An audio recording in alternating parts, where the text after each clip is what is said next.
ओही अष्टमी की व्रत कथा। प्राचीन काल में एक साहूकार रहता था जिसके 7 बेटे और 7 बहुएं थी।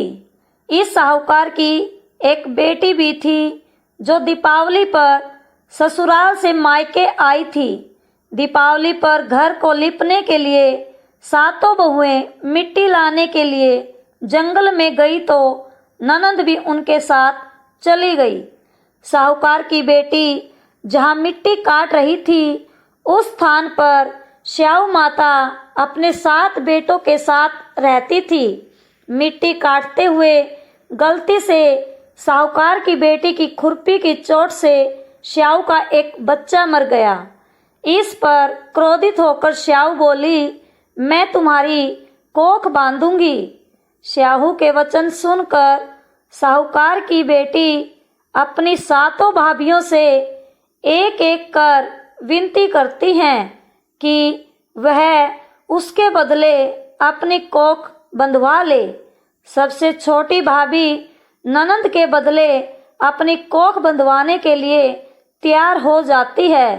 इसके बाद छोटी भाभी के जो भी बच्चे होते हैं वे 7 दिन बाद मर जाते हैं।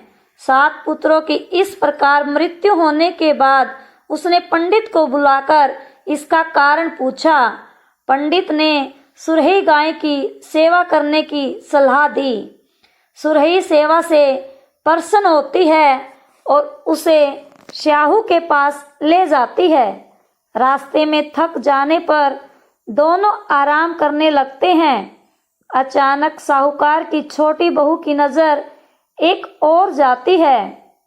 वह देखती है कि एक सांप गरुड़ पंखनी के बच्चे को डसने जा रहा है और वह सांप को मार देती है।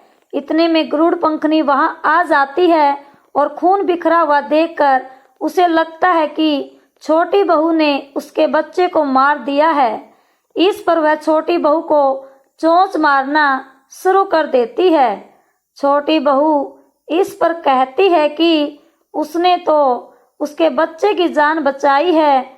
गरुड़ पंखनी इस पर खुश होती है और सुरही सहित उन्हें श्याऊ के पास पहुंचा देती है।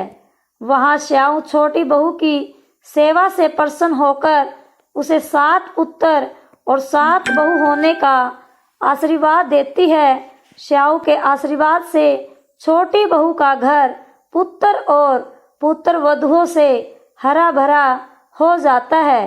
दोस्तों, ये है ओही अष्टमी की व्रत कथा। दोस्तों, अगर वीडियो अच्छी लगी हो तो वीडियो को लाइक और चैनल को सब्सक्राइब करें।